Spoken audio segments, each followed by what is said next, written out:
Shalom. प्रभु यीशु मसीह के महान और सामर्थी नाम से आज के नए दिन के लिए मैं परमेश्वर का धन्यवाद देता हूं। उसकी दया हमें विजय की ओर लेकर जाने के लिए और एक विजेता बनाने के लिए सामर्थी है। आज का आशीष और अनुग्रह देने वाला वचन मत्ती रचित सुसमाचार 5वें अध्याय और 6वें वाक्य। मत्ती रचित सुसमाचार 5वें अध्याय 6वां वाक्य, जहां लिखा है, धन्य है वे जो धर्म के भूखे और प्यासे हैं, क्योंकि वे तृप्त किए जाएंगे। यीशु मसीह का पहाड़ी उपदेश। इस पहाड़ी उपदेश में मत्ती के 5वें अध्याय में 5वें अध्याय से लेकर 7वें अध्याय तक प्रभु यीशु मसीह के पहाड़ी उपदेश की बातों को हम देखते हैं। उसमें से 5वें अध्याय के 3 वचन से लेकर 11वें वचन तक धन्य वचन की बातों को हम देखते हैं। प्रभु यीशु मसीह ने इस 3 वचन, 4 वचन, 5वें वचन में धन्य वे है, धन्य वे है, धन्य वे है, इस प्रकार की बातों को कहा। मतलब परमेश्वर किसी किसी को धन्यता की बातों को करते हैं। कौन सी चीजें करने के बाद व्यक्ति धन्य होता है, इसका विवरण यहाँ पर परमेश्वर यीशु मसीह करते हैं। और साथ ही साथ परमेश्वर ये भी चाहते हैं कि हर एक वो मनुष्य जो इस प्रकार की बातों को सहते हैं या इस प्रकार की बातों को करते हैं, वे अपने जीवन में धन्यता की बातों को प्राप्त करने वाले बनेंगे।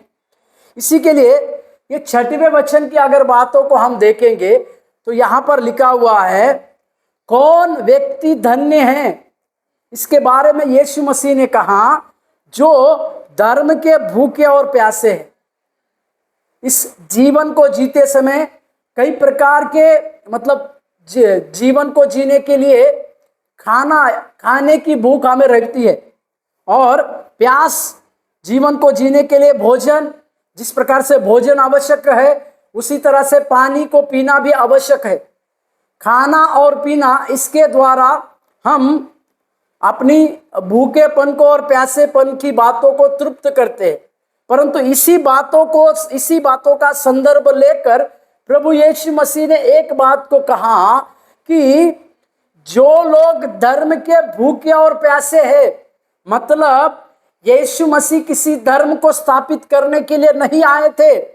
यीशु मसीह एक राज्य को स्थापित कर रहे थे जो न्याय, शांति और समानता की बातों को दर्शाता है। इसी के लिए यीशु मसीह ने इस प्रकार से कहा, जो धर्म के मतलब प्रभु यीशु मसीह की सिखाई हुई धर्म की बातें, इस पवित्र शास्त्र में यीशु मसीह ने जो बातों को सिखाया है, उस बातों के लिए जो भूखे और प्यासे होते हैं वे तृप्त किए जाएंगे। इसका मतलब प्रभु यीशु मसीह की यह शिक्षा है कि उन्होंने जो बातों को सिखाया है, जो कार्य को, जो आज्ञा की बातों को प्रभु यीशु मसीह ने दिया है, उन सभी बातों